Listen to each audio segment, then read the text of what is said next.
My name is Ryan Ashton. I'm presenting my Lab4 microprocessor. Um, this this is the microprocessor here, and here is the wave that I use to run all of my commands instead of doing each task separately or each instruction separately.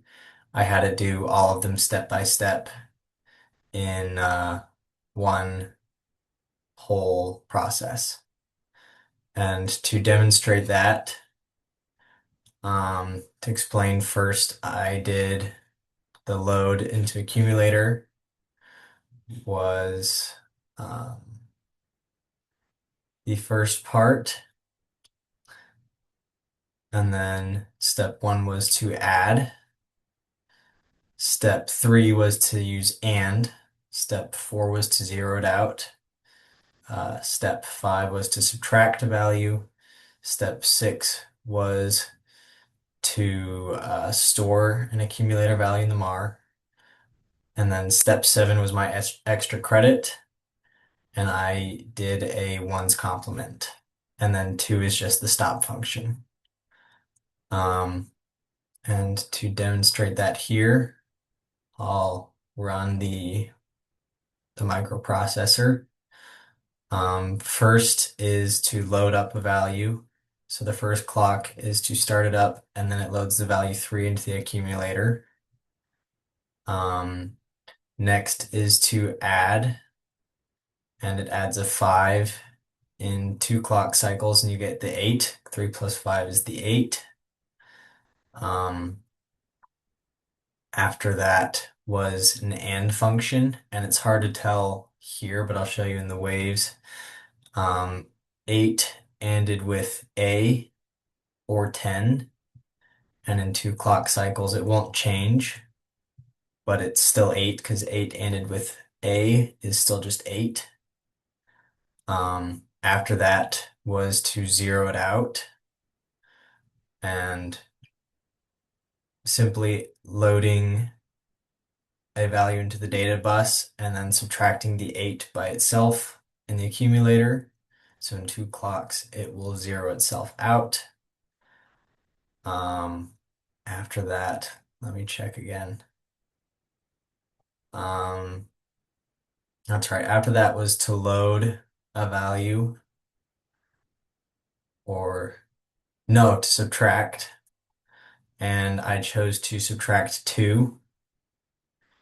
So subtracting 2 gives you the value of E. 0 minus the 2 gives you E. After that, you can't see it in here, but over the next 3 cycles or 4, at the next steps are to um, pick an address. So I picked address 4, load the value from the current accumulator into the address bus and kind of load that up into the ROM so that E is placed into address 4 that can be pulled up later. And then last, I did my ones complement, and you'll see that if you take the ones complement of E, you just get the value of 1. And after that was the instruction 2, which is just to leave it where it's at. So no matter how many times I clock from here, it's just gonna stay at the value 1. And we can see that here in the waves as well. Um, Step 0, step 1, step 3, 4, 5, 6, 7, and 2. And that is mostly displayed in the accumulator and data bus and the ALU out, kind of how those values work together. In the first step, 3 is loaded into the data bus, and with the next clock cycle, puts that in the accumulator. Next, loads 5 into the data bus and adds 3 and 5 for the next clock edge to get 8, and that 8 carries through as you also load in the AND function. 8 ANDed with A is still just going to stay as 8 all through this whole thing.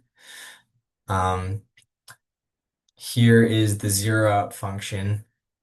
If you basically just subtract 8 minus itself, it gives you a value of 0. Um, and then if you load in the value 2 into the data bus here, your subtract function again, 0 minus 2 gives you E. And then E is carried throughout as you load 4 into your MAR and through the microprocessor to load 4 into that, or load E into address 4. And then last, you take that E value on 7 for the ones complement. The ones complement of E is going to just be 1, and 2 just ends that whole cycle. And that will carry out until you're out of space. But yeah, there is my presentation of Lab 4, the microprocessor.